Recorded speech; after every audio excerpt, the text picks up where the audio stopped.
But for people who are driving business, we are trying to push for both aspects. For both aspects. That can we see as well the results. The intention is to make sure that we generate sustainable revenues, which is, we think, is very, very critical, and it's very important. Also, it means we have to align our KPIs to our NTR goals.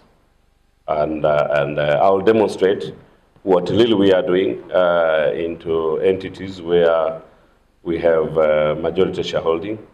As the other presenter has said, when you come where you have a minority shareholding, it's not about the control, it's more about the influence.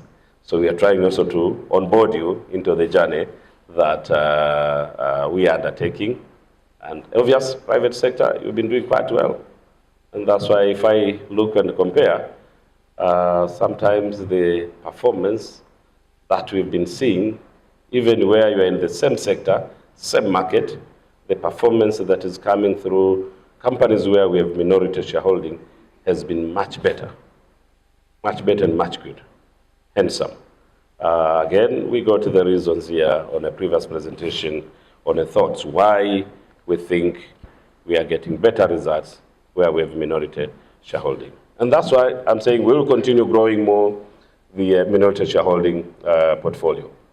Some are coming by nature of the law, so like on mining companies, but some because of our decisive actions that we are going to be doing, which is to take some of the company to stock market. If everything goes right, we plan to do with the 2 companies or 3 companies within this calendar year. So it will be next financial year, but it would be within this calendar year.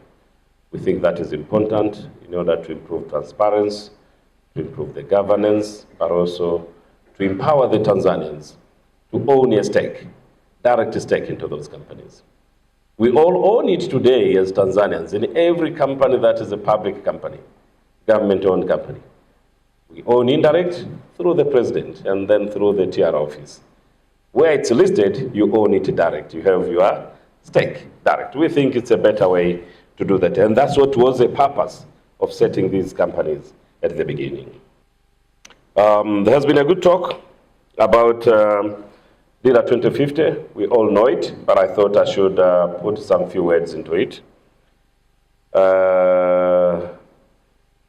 My chairman on public investment, parliamentary investment committee has said it's possible, and I think it's possible to achieve from 85 to 98 billion to grow to 1 trillion. But it's not easy. It's not easy. And I needed us to reflect a little bit on this one. Today, it requires us to run an average of 10.3 average growth rate of 10.3. And where we are today, we are running at around 6%. And to me, I'm saying we need to go to make a radical change for this country if we were to achieve this target.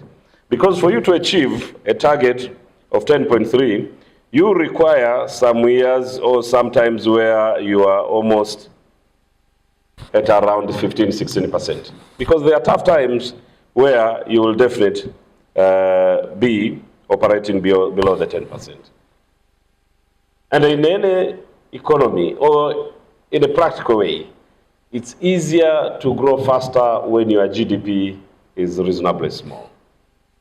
Easier when your GDP is small. When the GDP grows up, it's a challenge. That's why countries like, the economies like in the US or in China, if US they grow at 3%, 4%, 5%, it's the best performance for them because the economy is too big. When you're a small economy, you've got to do it much more. So this is number one challenge is which year, which zone do we determine or do we plan that we're going to grow quite high. But it means it's not the 10.3. We need to find areas where we are able to grow at 12 to 15 or 16%. Do we have that? And thus it requires plans. When we sit a lot in the government, I say, you know what? We have a different pace on this one. Definite 2025 was going to be the end of the previous national vision that we had. So as a leadership of the country, or a president of a country, you are lucky if it's your last year, you'll be setting up a vision and then passing it to someone to deliver. In this situation, the vision has been set, and the same government leadership is supposed to start the foundation. Because you have 5 years to deal with it. How do you set the momentum?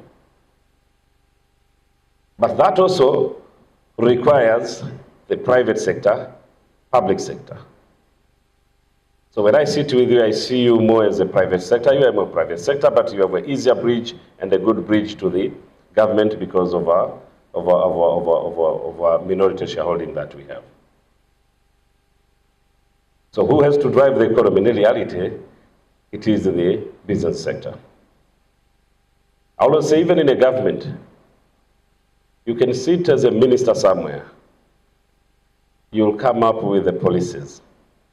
But the people who will drive the economy, a portion of the government economy, it's the institutions.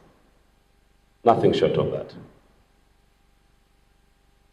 If you're the Minister of Agriculture sitting there, you don't deliver, you'll deliver the policies, but those institutions will help you deliver the results. If you're in infrastructure, the same. It's what TPA does, what TRC does, ATCL does, that's what gives you a summation of the economic impact that you've done, apart from policies. So it is the business entities that are going to make the difference for us. And we have a portion of that.